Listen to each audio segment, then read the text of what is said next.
इंद्रधनुष्य इंद्रधनुष्य इंद्रधनुष्य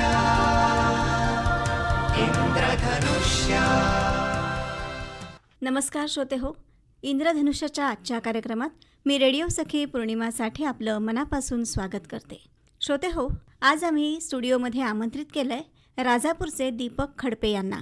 राजापूरमध्ये त्यांनी बांबू शेती हा एक प्रकल्प केलेला आहे. तर या दृष्टिकोनातूनच आज आपण त्यांच्याशी चर्चा करणार आहोत की या लागवडीतून त्यांना नेमके कोणते फायदे झाले, तसंच ही लागवड करताना नेमक्या कोणत्या अडचणी आल्या, त्याच्यावर त्यांनी कशी मात केली, पर्यावरण संरक्षण नेमकं कशा पद्धतीने ते करतायत आणि अर्थातच नवीन पिढीला ते काय सांगून जाणार आहेत. चला तर आज आपण त्यांच्याशी याविषयी चर्चा करूया. नमस्कार सर. नमस्कार. मी आत्ताच म्हटलं की तुम्ही मूळचे राजापूरचे आहात. नेमकी कौटुंबिक परिस्थिती कशी होती तुमची? आमची पूर्वीपासून गरिबीचे दिवस आम्ही फार बघितलेले आहेत. वडील आमचे राजापूर हायस्कूलमध्ये शिपाई होते आणि 12 जणांचं कुटुंब होतं. अत्यंत गरिबीतनं आम्ही लहानाचे मोठे झालेले आहेत. मी 79ला 10वी पास झालो आणि ST मध्ये हेल्पर म्हणून 8 रुपये 50 पैसे रोजावर मी काम करायला सुरुवात केली. बर. आणि ते करत असताना आम्ही थोडी सर्व भावंडांनी घरच्या माणसांनी जमीन घेतली बर. आणि बागायत करायला सुरुवात केली. अच्छा. बागायत करता करता फार मोठी आम्ही मग साधारणतः 150-200 एकरची बागायत केलं. नारळ केला, सुपारी केला, पोपळी केल्या, काजू केला, कोकम केलं, आंबा लागवड केली. आंबा लागवड केली आणि संपूर्ण प्लॉट, जंगल प्लॉट होता तो साफसफाई केला. तिथली झाडं होती, वनस्पती होत्या, त्या संपूर्ण काढून टाकून तिथे कुठे कातळ होतं ते ब्लास्टिंग केलं, त्याला खड्ड्यामध्ये माती टाकली आणि आम्ही तिथे 5000 झाडांची निर्मिती केली. बर. ही 5000 झाडांची निर्मिती करत असताना माझ्या लक्षात आलं साधारण 2010 मध्ये की आपण काहीतरी चुकीचं केलेलं आहे. 4:30 वाजता माझी ड्युटी लागलेली होती पहाटे आणि पेपर मी वाचला. त्या पेपरमध्ये प्रवासाच्या वाटा अशा शीर्षकाखाली एक लेख दिलेला होता, चला गावाकडे. आणि तो लेख मी वाचला. तो बांबूच्या शेतीवर त्यांनी त्याच्यावर लेख लिहिलेला होता आणि मी भारावून गेलो. मी त्यांना फोन केला आणि मी बोललो काहीतरी आपण चुकीचं केलेलं आहे आणि ते आता केलंय ते थांबवायला पाहिजे. आणि म्हणून आम्ही या संपूर्ण बांबू शेतीवर मी वळलो. आणि 43 एकर जागा. माझ्याकडे पैसे पण नव्हते. 10 ग्रॅम आईने सोन्याची चेन केली होती वडिलांच्या पेन्शन मधनं. ती आईला मी विचारलं, मी जागा घेतोय आणि माझ्याकडे पैसे नाहीत, तू मला वडिलांच्या कष्टाची चेन घातलीस आहे, ती चेन मला विकायला पाहिजे. आणि बँक प्रॉव्हिडंट फंड मी काढून ही 43 एकर जागा घेतली. आणि घेत असताना ही जागा आहे, ही जागा आमची जी 75 एकर सामायिक घराची बाग आहे, त्या बागेला लागूनच हा प्लॉट असल्यामुळे मी आईला बोललो परत आपल्याला जागाही मिळणार नाही अशी आपल्या प्लॉटला लागून, तर आपण ती घेऊया. तिथे पाणी आहे, रस्ता आहे, नवीन काय करायला नको. आणि ते जंगल 43 एकरचं घेऊन मी तिथे कंदापासून ज्या आपल्या स्थानिक जाती आहेत कोकणामध्ये, चिवा आहे, माना आहे, चिवारीण आहे, सोनचिवा आहे, की ज्या जाती आपल्याकडे पारंपरिक पद्धतीने मला समजायला लागल्यापासून मी बघतोय की ती बांबूची बेटं कोकणामध्ये आजही आहेत. बरोबर. मग त्याला फुलोरा आला नाही, त्याला कुठला तरीचा रोग आला नाही, त्याला पाणी नाही, त्याला काहीच नाही, बांध नाही, बंदिस्त नाही, चोरी नाही, फवारणी नाही. मग ही गोष्ट जेव्हा माझ्या लक्षात आली तेव्हा मी राजापूर तालुका अखंड पायाने फिरून, माझ्याकडे मोटरसायकल पण नव्हती, जोपर्यंत ST जात होती तिथपर्यंत जायचं, तिथून चालत जायचं, कोण सांगेल त्याच्याकडे ही जात आहे, त्याच्याकडे ही जात आहे, त्याच्याकडे जाऊन सर्वांकडनं मी 101 कंद गोळा केले. मग मी कंदापासून त्या जंगलामध्ये मी पूर्ण जंगल आहे तसं ठेवून, त्याच्यातल्या ज्या कोकणामधल्या जंगलामध्ये अनेक वनस्पती आहेत, अनेक वेली आहेत, अनेक रानमेवा आहे. माझ्याकडे तर 5 ते 6 हजार करवंदाच्या झाडी आहेत. चाराबोरांची एवढी झाडं आहेत की ती चाराबोर, धनेश पक्षी आहे, तो त्या चाराबोरावर आकर्षित होतो. तो मला आजही दिसतो. आज पण आत्ता माझी बांबूची तोड चालू आहे, मी तिथे त्या पशुपक्ष्यांच्या आवाजामध्ये असतो. मला खूप काय करायचं आहे या बांबू शेतीवर. बांबू जर आपण बघितलं तर शेतकऱ्यांचं ATM आहे. म्हणजे आंबा काढला, नाशिवंत फळ आहे, ते आपल्याला ताबडतोब विकायला पाहिजे.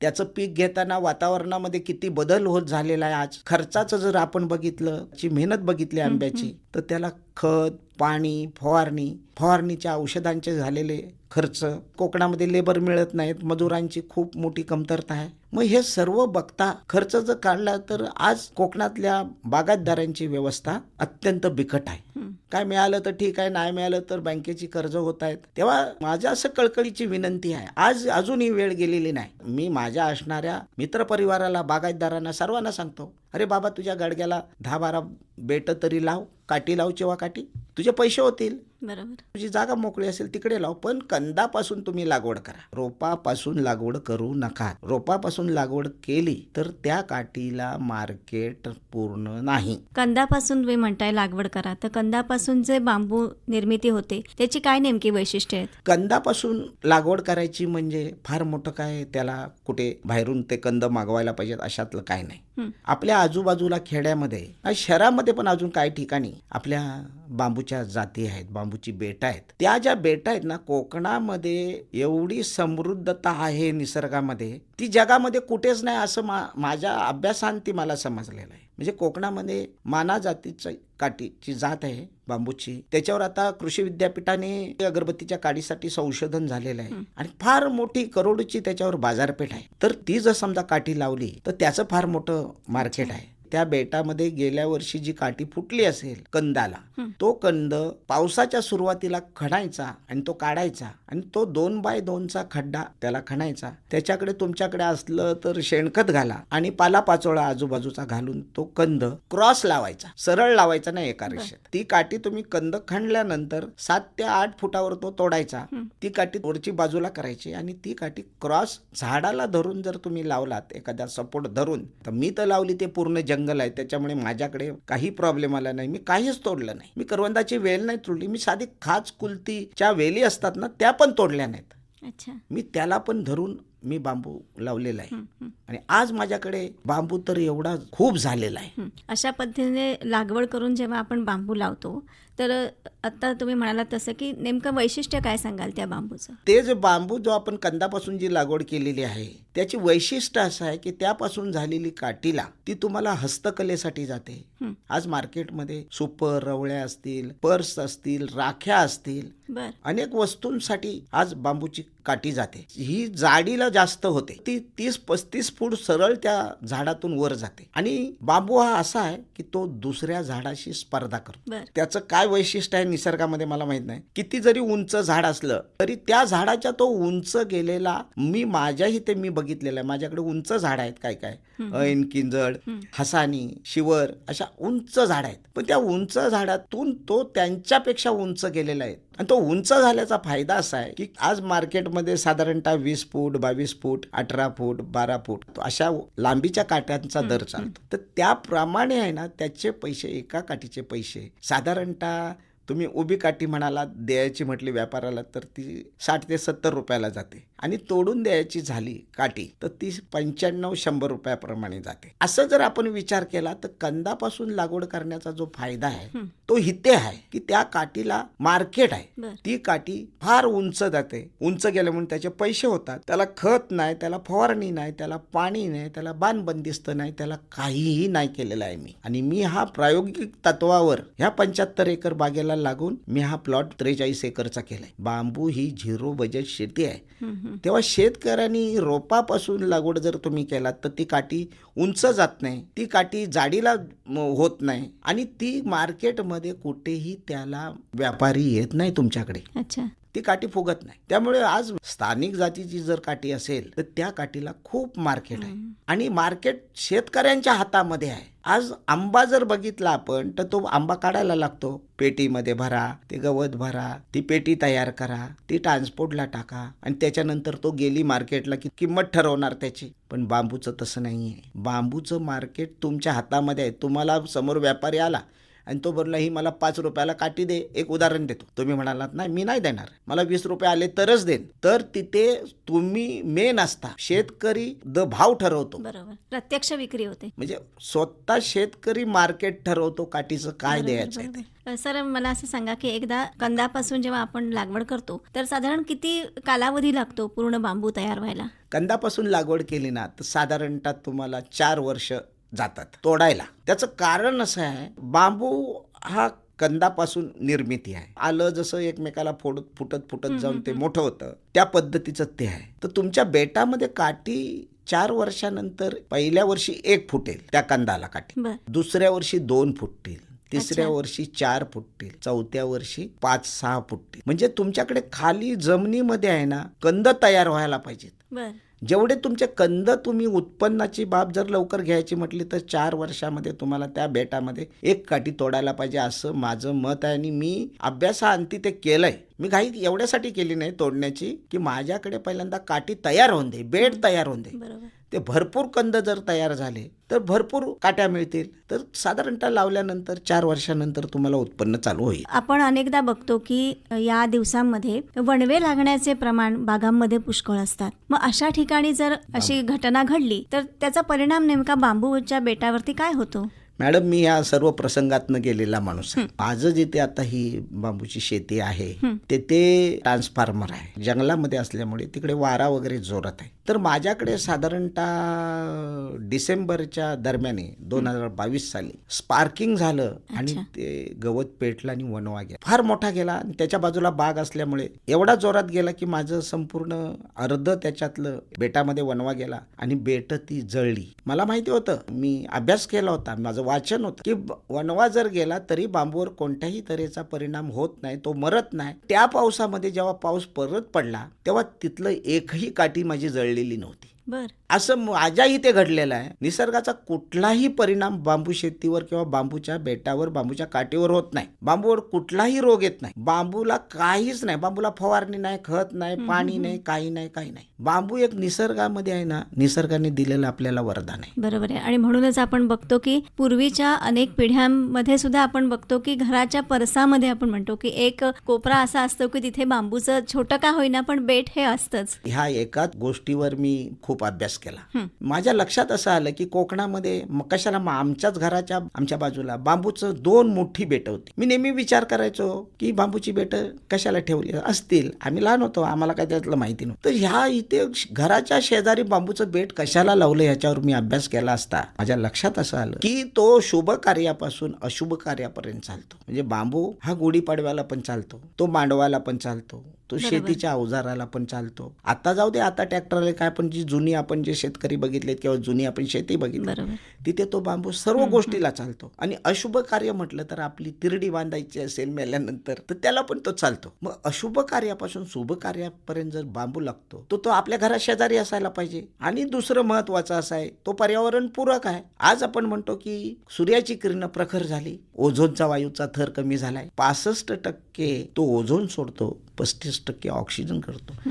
आणि हे सर्व आपल्या तब्येतीला पूरक आहे. बरोबर. शेती पूरक आहे, आरोग्य पूरक आहे. निसर्गामध्ये ओरिजिनल ऑक्सिजन आपल्याला बांबू देतो. जगामधली एकमेव अशी वनस्पती म्हणूया आपण त्याला, किंवा झाड म्हणूया, आमच्याकडे गावठी भाषेत त्याला बेट म्हणूया, तर त्याचीच निर्मिती होणे फार गरजेचं आहे. कारण बांबूवर आता आपल्या देशामध्ये बांबूवर फार मोठा अभ्यास चाललेला आहे. अच्छा. आणि बांबू हा स्टीलला पर्याय होणार आहे भविष्यामध्ये. म्हणजे जिथे आपण स्लॅबमध्ये सळी वापरतोय लोखंडाची, तिथे बांबूपासून काढलेली सळी त्यांना वापरायची आहे आणि त्याच्यावरती प्रोसेस होणार आहे. त्याचं काम रिसर्च त्याच्यावर चालू आहे आणि स्टीलला पर्याय पूरक म्हणून तो येणार आहे. बरोबर. आणि देशाची अर्थव्यवस्था उभी करण्याची ताकद आज बांबूमध्ये आहे. तेव्हा शेतकऱ्यांनी बांबू शेतीच केली पाहिजे, माझं असं मत आहे. मी जन्माला आलो, मला महत्वाचं काय, मला निसर्गाने काय दिलं, तर मला निसर्गाने ऑक्सिजन दिला म्हणून मी श्वास दिला. आणि श्वास दिला म्हणून मी आतापर्यंत जिवंत आहे ना.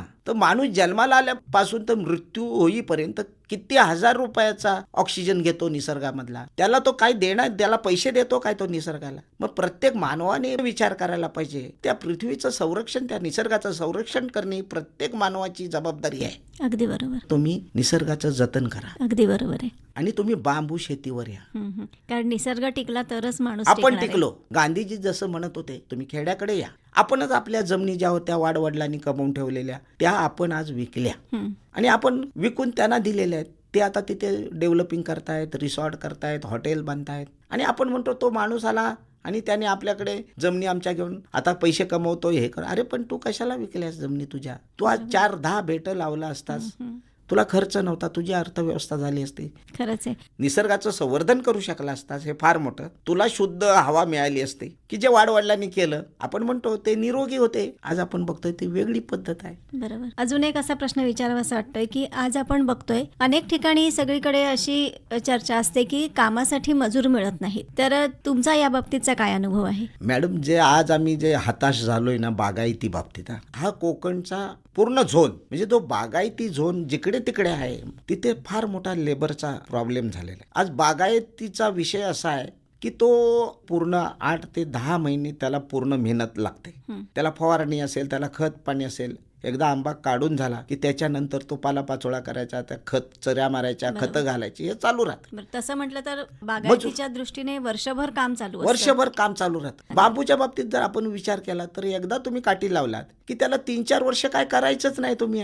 त्याला खत नाही घालायचं, त्याला पाणी नाही घालायचं. जेव्हा बांबूची तोड असते, होईल त्यावेळेला तुम्हाला स्थानिक लेवलवर लेबर मिळत आहेत, उपलब्ध आहेत. तेवढ्या मोठ्या जी वर्षभर तुम्हाला जी मेहनत लागत नाही. बांबूची तोड तुमच्याकडे किती होणार आहे? वर्षात एकदाच होणार. तुम्ही समजा मोठ्या प्रमाणामध्ये तुमच्या जर असेल, आता आमच्यासारख्या शेतकऱ्यांना आम्ही 2-3 वेळा जसं गिऱ्हाईक केलं तसं आम्ही तोडतो, मागणी असेल तसं. बरं, ते 8 ते 15 दिवस काम चालतं. समजा 2000 काठी तोडायची झाली तर 8 ते 10 दिवसामध्ये तोडली जाते.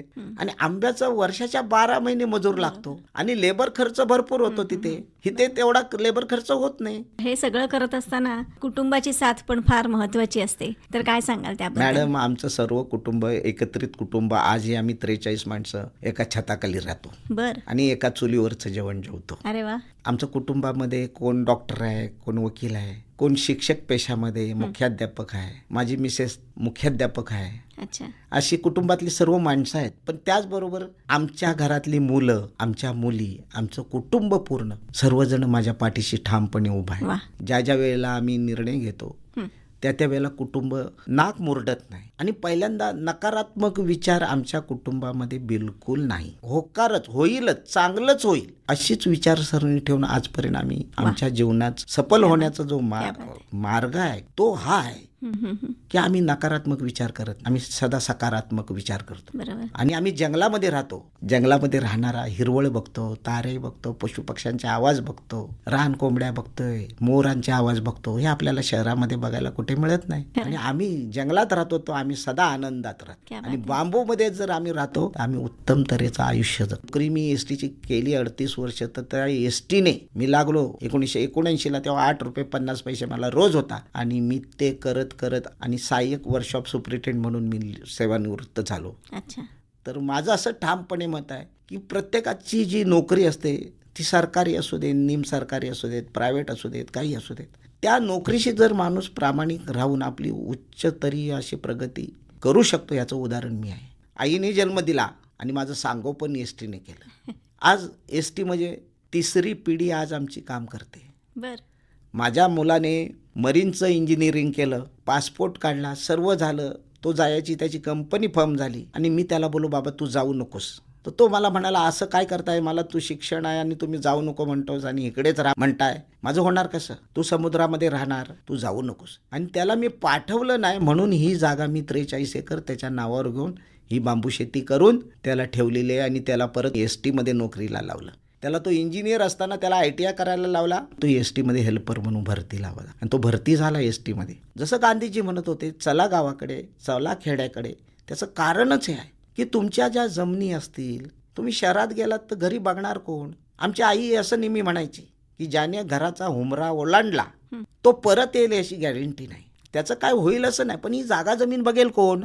ही शेतीवाडी बघेल कोण? आज सर्व तुम्हाला मिळेल, पण एकदा तुम्ही जागा विकलात की ती परत तुम्ही घेऊ शकत नाही. मी बघितलेलं आहे माझ्या आजूबाजूला मित्र वर्गामध्ये की करोडो रुपयाच्या जागा आज तिचे शहराच्या शहरं उचली, बिल्डिंग झाल्या आहेत, शहराचं औद्योगिकरण झालं आहे, प्रदूषणकारी प्रकल्प आलेले आहेत, वातावरणाचा ऱ्हास झालेला आहे. तेव्हा तुम्ही आपल्या जागा विकू नकाच. मला आता ते आठवलं म्हणून सांगतो, परत फिरा रे या चिमण्यानं परत फिरा रे घराकडे आपल्या. खरंय. अतिशय मोलाचा सल्ला तुम्ही देताय. आता तुम्ही हा पायंडा घालून दिलात की तुमची जी 3री पिढी आहे ती सुद्धा तुम्ही गावाकडे थांबवून ठेवली आहेत आणि त्यांना हा उद्योग सुरू करून दिलेला आहे. एकूणच पुढील पिढीला किंवा तरुणांना काय सांगाल? मॅडम, फारच चांगला तुम्ही प्रश्न विचारलेला आहे. आज आपण जर बघितलं संपूर्ण म्हणजे आपल्या गावाचा, आपल्या घरापासून तर संपूर्ण शहराचा, देशाचा विचार केला तर शिक्षण झालं, मुलं शिकलेली आहेत, 10वी-12वी झालेले आहेत. पूर्वीसारखं शिक्षणाचं नाही तर आज एज्युकेटेड आहे. प्रत्येक खेडेगावामध्ये कॉलेज झाले, सर्व झाले. अशा मुलांच्या आईवडिलांकडे जर जागा असेल तर त्यांनी रोजगार आपल्या इथेच गावातच निर्मिती करायला पाहिजे. शहराकडे तुम्ही जाऊ नका. आज सरकारच्या खूप योजना आहेत. कुक्कुटपालन आहे, गांडूळ खत निर्मिती आहे, खेकडे पालन आहे, मासे पालन आहे. एक ना अनेक सरकारने खरंय. योजना ठेवल्यात. आता कृषी पर्यटन सुद्धा कृषी जोर धरतंय. पर्यटनाला जोर आहे. मी बांबूला घेऊन ऑक्सिजन पार्क करतोय आणि कृषी टुरिझम करतोय. बर. मी माझं संपूर्ण जे आता हे क्षेत्र आहे तिथे मी पूर्ण गाडीला आतमध्ये यायला बंदी आहे. का तर तो कार्बन सोडेल माझ्या इथे येऊन. आणि माझ्या इथे ग्रामीण संस्कृती जशी होती पूर्वी, मातीच्या भांड्यामध्ये जेवण करून घालत होते, पाट्यावरचं वाटप होतं, चुलीवरचं जेवण होतं, त्या सर्व गोष्टी मॅडम मी सर्व शिकलेला आहे. मी उत्तम तऱ्हेचा स्वयंपाकी आहे. मी उत्तम तऱ्हेची भाकरी भाजू शकतो, तांदळाची, नाचण्याची, ज्वारीची, चपाती सर्व मी करू शकतो. तर ह्या सर्व गोष्टी मी शिकलेलो आहे. मी आमच्या घरामध्ये आईची मडकी होती, ती राहावी म्हणून मी मडकी आज माझ्या घरामध्ये पण मी गॅसवर ठेवून चिकन, मटन, भाजी, रानभाज्या, अळूची भाजी, आता तर ह्या सीझनला फणसाची भाजी, गऱ्याची भाजी, या सर्व मी करत असतो. आणि तिथे रोजगार 30 ते 40 लोकांना मला रोजगार द्यायचा आहे. तेव्हा मी जसं करतोय, मी जसं अभ्यास करून या सर्व गोष्टी केल्या तशा त्या गावातल्या, त्या शहरातल्या, त्या खेडेगावातल्या मुलांनी घरी राहून छोटा मोठा तुम्ही व्यवसाय सुरुवात करा. त्याच्यातून तुम्हाला चांगले पैसे मिळतील. कुक्कुटपालन, आज गावठी कुक्कुटपालनाला चांगली संधी आहे की त्याचं अंडं पण आज 10-12 रुपयाला जाते. लोक घेणारे आहेत, पूर्ण ऑर्गेनिक आहे. तुमची एक 65 वगैरे एकर अशी जमीन आहे, त्याच्यात तुम्ही बांबू लागवड केली आहे. पण प्रत्येकाकडे एवढी जमीन असते असं नाही. तर कमीत कमी किती जमिनीमध्ये हा उद्योग सुरू तुम्हाला करू 1 शकताय? गुंठा जरी जमीन असेल तरी तिथे तुम्ही 10 बेटं लावू शकता. बांबूची कंदापासून लागवड करू शकता. आज बऱ्याच जमिनी खाली आहेत. आज आपण जर बघितलं तर मोठ्या प्रमाणामध्ये कातळ भाग आज वसाड पडलेला आहे. म्हणजे जमीन आहे पण पूर्ण कातळ आहे. तर माझं असं मत आहे की जो वसाड जमीन आहे तिथे पण तुम्ही बांबू लागवड करू शकता कातळावर. अच्छा. तुम्ही माती आणा, 2-3 फूट फक्त माती टाकायची कातळावर, खड्डा मारण्याची गरज नाही. आणि तुम्ही आधार देऊन, जिथे आधार देण्यासारखे आहेत, झाडी झुडपं झाडं आहेत, अशा ठिकाणी तुम्ही माती टाका, त्याच्यात शेणखत टाका, पालापाचोळा टाका आणि तो कंद लावा. म्हणजे तुम्हाला ब्लास्टिंग वगैरे करण्याचा जो कलम लागवडीला ब्लास्टिंग करून तो खड्डा काढायचा तो खर्च पार येतो. बरोबर. तुम्ही कातळावर पण लागवड करू शकता. अशा ओसाड जमीन असू देत, 1 एकर असू देत, 2 एकर असू देत, 5 गुंठे असू देत, नंतर 10 गुंठे असू देत. अच्छा. आता तुम्ही म्हणालात की कंद लागवड करा, हे तुम्ही सुरुवातीपासून सांगताय. तर हे कंद नेमके कुठे उपलब्ध होऊ शकतील? आज आपल्या कोकणामध्ये बरीच प्रजाती ज्या असे जपलेले लोक आहेत, शेतकरी आहेत, की त्यांनी आपली कंद जिथे होते वाडवडिलांपासून 1-2 समजा त्यांच्याकडे बेटं असते, तर त्यांनी ती लागवड करून पुढे लागवड करून आज बऱ्याच ठिकाणी कंदापासून लागवड संपूर्ण रत्नागिरी आणि सिंधुदुर्ग जिल्ह्यामध्ये झालेली आहे. आपल्या लक्षात येत नाही ह्या गोष्टी. आणि काय जे शेतकरी आहेत, ज्याप्रमाणे तुम्ही त्याचा शोध काढून लागवड केली आहे तसंच करू त्याप्रमाणे शकतो. जाऊन लोकांकडे जाऊन ते कंद विकतायत आज. तर तुम्ही कंदापासून लागवड करा. माझं ठामपणे असं मत आहे की तुम्ही कंदापासून जर लागवड केलात तर तुमचे पैसे चांगले होतील, अर्थव्यवस्था होईल, रोजगार निर्मिती होईल. तुम्ही तुमच्या इथेच समजा काठी लावलात कंदापासून स्थानिक जाती, आणि तुम्ही जर ती उद्या हस्तकलेला घेतलात, सुपं करायला घेतलात, रवळी करायला घेतलात, टोपली करायला घेतलात, कोंबड्यांची खुराडी करायला जर तुम्ही ती कला जर शिकलात तर तुम्ही स्वतः तिथे झाली ना तुमच्याकडे. तर आज मी तुम्हाला एक रत्नागिरीतला एक विषय किस्सा सांगतो मुद्दामून. रत्नागिरीमध्ये फार पूर्वी 40 वर्षापासून आलेले असे लोक आहेत आणि तिथे हस्तकला करतायत. अशा ठिकाणी तो माणूस प्राध्यापक आहे. तर त्याच्या वडिलांनी तिथे पैसे कमवून आपल्या 2 मुलांना त्याने प्राध्यापक म्हणून शिक्षण दिलेलं आहे. वा. आजही प्राध्यापक तो आपल्या काम करून, शिक्षकी पेशा करून, फावल्या वेळेत संध्याकाळी तो आज हस्तकला करतोय. मला काय म्हणायचं आहे की तुम्ही लाज लज्जा बाळगू नका ना. वडिलांनी मला ह्या व्यवसायावर मोठं केलं याची जाणीव ठेवून तो आज तिथे काम करतो. तर आपण कशाला लाज लज्जा, पैसे मिळवताना लाज लज्जा कशाला बाळगायला पाहिजे. हे तुम्ही कोकणातल्या मला शेतकऱ्यांना, मुलांना, सर्वांना सांगायचं आहे. आजच्या पिढीला सांगायचं आहे, बाबा रे, शहराकडे वळू नका, तुम्ही गावाकडे या. तुमची जमीन काय थोडीफार असेल, त्या थोड्याफार जमिनीमध्ये तुम्ही बांबू लागवड करा. तुमची परिस्थिती चांगली होईल आणि तुम्ही निसर्गाचं संवर्धन कराल बरोबर. आणि निसर्गाची सेवा कराल. तर श्रोते हो, आत्ताच दीपक खडपे सर यांनी सांगितलं ते अगदी खरं आहे की खेड्याकडे चला, स्वयंपूर्ण व्हा, पर्यावरण वाचवा आणि आपली आर्थिक उन्नतीसुद्धा करून घ्या. आणि जो निसर्ग आपल्याला जन्मापासून सोबत करतोय तर त्याची सुद्धा आपण उतराई होऊया आणि त्याचं संवर्धन करूया. तरच येणाऱ्या अनेक पिढ्या ह्या अतिशय सुंदर आरोग्यपूर्ण जीवन जगतील. आज आपल्याकडे बरेच बचत गट झालेले आहेत, महिला बचत गट आहेत, गावोगावी आहेत. सुंदर काम चाललेलं आहे बचत गटाचं. तर बचत गटाने अशा ज्या जागा कोणाच्या पडीक असतील त्या बचत गटाने घेतल्या पाहिजेत, करारावर असेल किंवा त्यांना पार्टनरशिपमध्ये घ्यायला पाहिजे. बरोबर. आणि बचत गटाने जर ह्याच्यामध्ये सहभाग घेतला तर खऱ्या अर्थाने महिला सक्षमीकरण होणार आहे. आज बऱ्याच महिलांना गव्हर्नमेंटने फॅसिलिटी ठेवल्या आहेत आणि सुंदर तऱ्हेचं काम करत आहेत समाजामध्ये. अशा बचत गटामध्ये काम करणाऱ्या महिलांना हात पसरायची गरज नाही आहे. अशा मी महिला बघतोय, सक्षमीकरण झालेलं आहे. असे बचत गट प्रत्येक गावामध्ये तयार व्हायला पाहिजेत. बरोबर आहे. मग ते महिलांचे असतील किंवा मुलांचे असतील, ह्यांनी तयार होऊन आणि ह्याच्यामध्ये लक्ष घातलं तर त्यांची अर्थकरण त्यांचं पण होईल आणि निसर्गाचं संवर्धन होईल. नक्कीच नक्कीच. पण ज्याला परमेश्वराने बुद्धी दिलेली आहे त्याला चांगलं वाईट समजतंय. ऑक्सिजन वातावरणामधला फुकटचा घेतो. बरोबर. मग जो फुकटचं घेतो तर त्याला देणं आपलं लागत नाही का? त्याला आपण काहीतरी दिलं पाहिजे ना. तरी एक तरी तुम्ही बाबूचा कंद लावा आणि निसर्गाचं संवर्धन करा, असं माझं ठाम मत आहे. तुमच्या माध्यमातून मी लोकांना सांगतो. आता हुंबर पिंपळ हे दुर्मिळ होत चाललेले आहेत. हुंबर पिंपळ होते म्हणून आज निसर्गाचं पूर्ण संवर्धन झालं आहे. आज शहरीकरण झालं आहे, निसर्गातली झाडं डेव्हलपिंग झालेलं आहे. शहरीकरण व्हायला पाहिजे, विकास व्हायला पाहिजे, त्याला माझा विरोध नाही, व्हायलाच पाहिजे. पण त्याचबरोबर बांबूपासून कंदाची लागवड व्हायला पाहिजे, जेणेकरून परिस्थिती पण सुधारणार आहे आणि निसर्गाचं संवर्धन पण होणार आहे. अगदी खरं आहे. सर, आज तुम्ही इथे आलात आणि खूप चांगली माहिती सर्व श्रोत्यांना दिलीत. त्याबद्दल सर्व श्रोत्यांतर्फे आणि आकाशवाणीतर्फे मी आपले आभार मानते. धन्यवाद. नमस्कार. तुम्ही मला या कार्यक्रमासाठी बोलवलात तेव्हा मी आकाशवाणीचे आभार मानतो. या कार्यक्रमाचे सादरकर्ते होते विवेक वानखडे. इंद्रधनुष्य इंद्रधनुष्य इंद्रधनुष्य